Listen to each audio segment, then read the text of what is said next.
10. Hey, hi guys, General Splatton here. Today I want to do a review of the miniatures that you get with Sedition Wars Battle for Alabaster by Studio McVey. What you see spread out before you is some, not all, because some of the others are right over there in the bag, so you can take them all out. Some of the miniatures that you get with the set. We're going to take a little closer look at these miniatures, and you see the little lonely space marine over there that I'll show you for scale to show you how they measure up to something everybody knows about. So we're going to take this in segments and just segue from one segment into the other, showing you a little closer detail of these miniatures. Alright, I'm here at the Sedition Wars Kickstarter page. This shows for those that participated in it and what they got.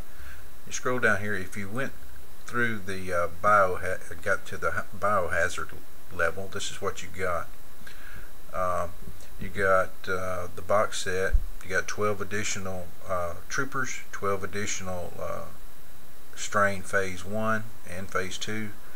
You got a limited resin Kara, 2 additional phase 3 Cythe. You got 2 additional brimstones, 1 additional Cythonian, and 1 additional Grindler. You got an additional AI drone. You got the baby drones that'll be sent later, the bone crabs, then the additional miniatures that you see scrolling down. Then you had the option to pay for extra stuff, but that's what you got with the Kickstarter for just the $100 biohazard level. Alright, here I'm at Studio McVey's website, studiomcvey.com. On the left hand side there's a listing of different parts of the website. One of them is the blog spot. If you go there, you'll come to this page. This lists out the models and how they're assembled.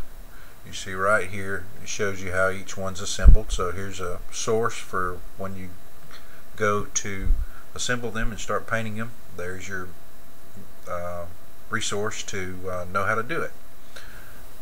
Alright, looking at the back of the box, and it shows you the miniatures that it comes in just a game. If one day you bought it off the shelf, you'll get Captain Kara Black, Corman Morgan Vade, excuse me,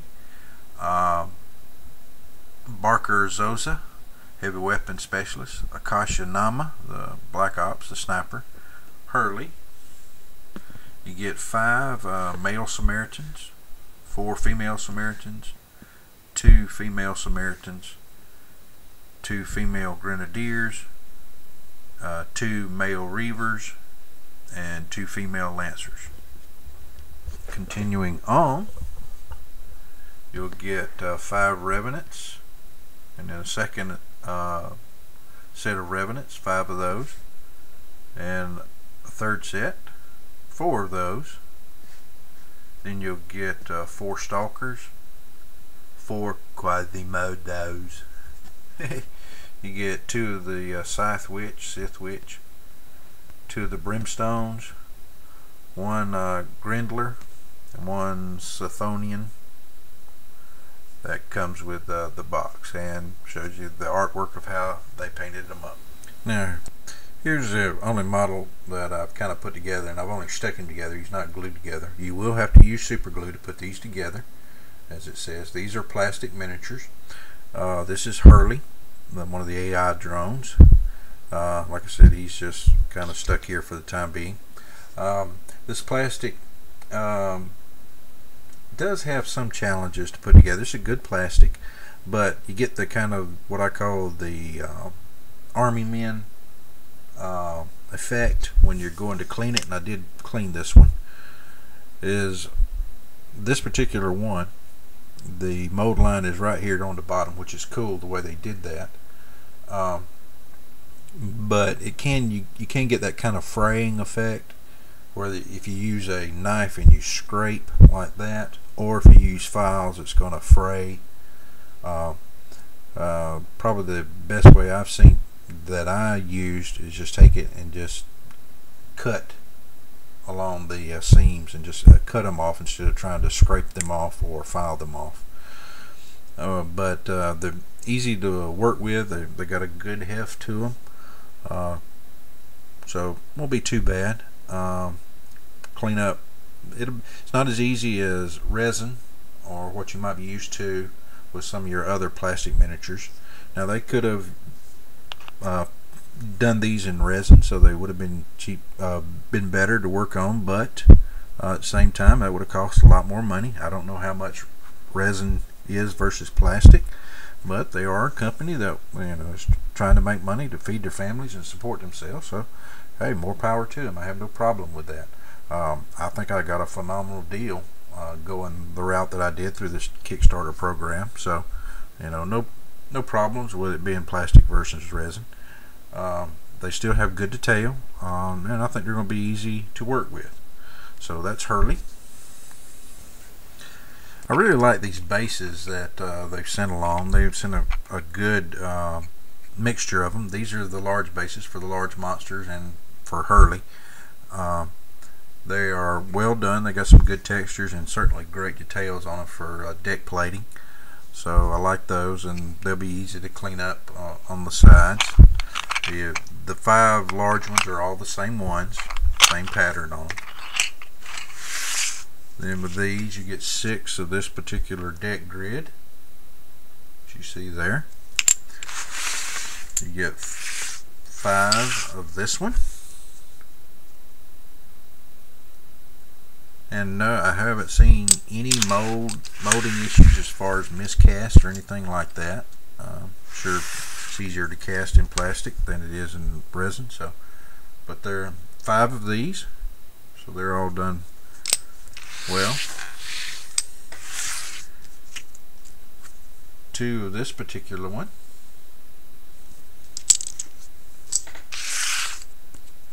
3 of this one.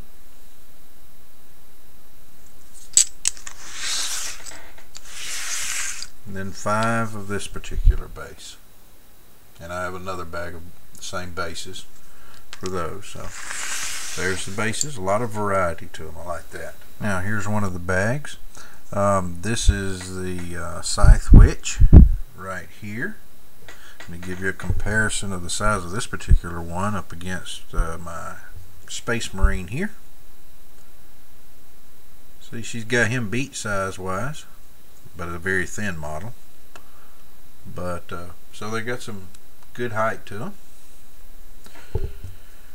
And then this is her other arm. She's all molded in one piece except for 2 pieces, so this would be the arm that is stuck on the right side. Then here's the troopers, or some of the troopers. See, be, you know, probably 2 other parts instead of 3 or 4 for that one.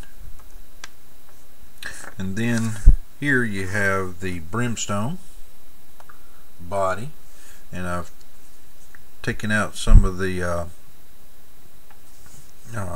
arms to show you, or legs rather, to show you. They will stick on pretty well.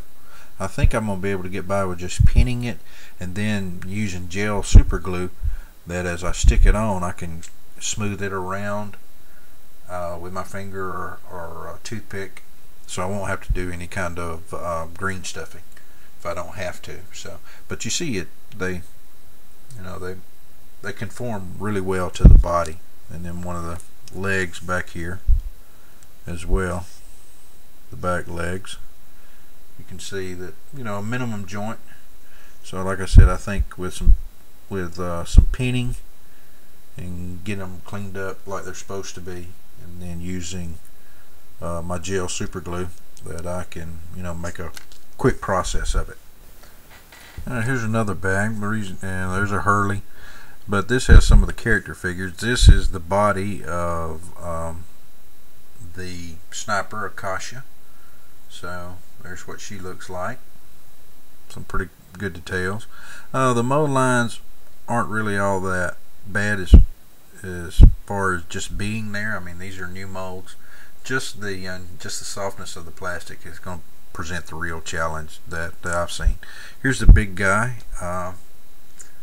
that holds the big energy weapon, and give you a comparison. He is about the same size, just slightly taller than the Space Marine that you see there. So, and good bulk, and he comes in several parts. There's 2 parts of the gun, a backpack portion. There's a little knee pad that's in another bag.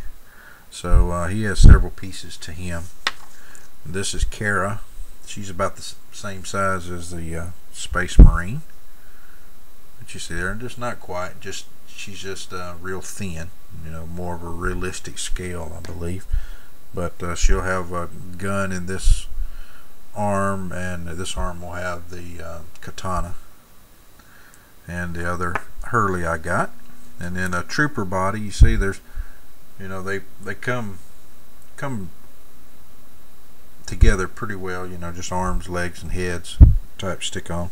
The detail on them is good. I mean, this is plastic. It's not resin, so it's not going to be as sharp, not going to be as detailed. But you know, I think it's like I said, you know, they could have put resin in there, but it would probably cost them a lot more money, and you know, that would jeopardize them being able to make money. So, like I said, I have no problem with that.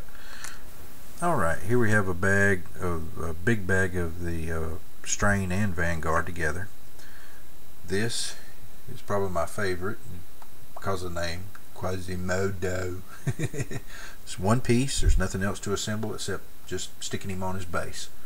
Nice molding to it for a plastic miniature, so it'd be really cool to paint. Next up, we have a Revenant model. He's all one piece, as you see. Just clean up and go. I'm not really worried about the mold lines, and you know, they're not that apparent being new molds. The only challenge I see is just the softness of the plastic and that fraying that you're going to get getting rid of the lines. So, but that can be a good challenge too. So be aware of that. This is the Stalker. He's all one piece, so just stick him on a base. Well molded. Haven't seen any defective molds yet. This is a Revenant. He's all one piece. Just stick them on and go. Now here's a 2-piece Strain model. This is the other alternate cast for the Strain, or for the Revenant. Each 2 pieces, where you just stick the body onto the legs. Once you remove the feed line off of where it was on the mold, see, it should go together well. And like I said, pin it, and gel super glue I think is going to take care of it, hopefully. I'm hoping that way, just to make it a little quicker. Now this is a male Samaritan, just his arm and gun, so it'd be 2 pieces for him, because the hand will be molded on the weapon. But there he is. This is one of the female Samaritans. Once again, the weapons, 2-piece, just stick the arm and the hand with the weapon is holding on. So nicely done there. And here's another one, another Samaritan. These are just the rank and file troops. So there she is. So that's a look at basically what you get. Now there's other miniatures I'm not really going to go into that I've already shown you off the back of the box, but that gives you a good idea of what to expect from this kit. One final thought. Now I do want to show you this real quick. This is the resin sculpt of Kara, kind of the alternate one. See, it's much crisper detail, plus I'm showing it closer than the others. You see there is some flash, some mold lines, so this one should be easier to clean up, I think, than the plastic, simply because the plastic is a little more prone to fraying than this would be, and plus the mold lines aren't that big, being new molds. So, and then the arms and the weapons, much crisper. It'll be pretty cool to paint. And just a regular plastic base. Alright, the final thought is, I've been going through the book. It's a very detailed and well put together game. Looks like it's going to be a lot of fun. But one interesting fact that I found at the end of the book that I want to share with you, for all you guys that didn't participate in the Kickstarter event, there might be a possibility of a future event with this. On the very last page of the book, right at the bottom, it says, "The story continues in Sedition Wars, Arms of Sorrow." So, perhaps in the future, or a year or two, or whenever, they might do another Kickstarter for that addition to the game, and then you can participate in that. So I just wanted to share that with you. They may not, I have no idea, but I saw that and just wanted to pass it along. Maybe that's something that they'll do in the future, and they'll put it on Kickstarter, and then you can get a great deal on some of this in the near future. So there you have it. That's some preliminary thoughts of looking more closely at the miniatures. If you have any questions or comments or share your views, I would appreciate it. And stay tuned for more. This is General Splatton, and I'll talk again. Dismissed.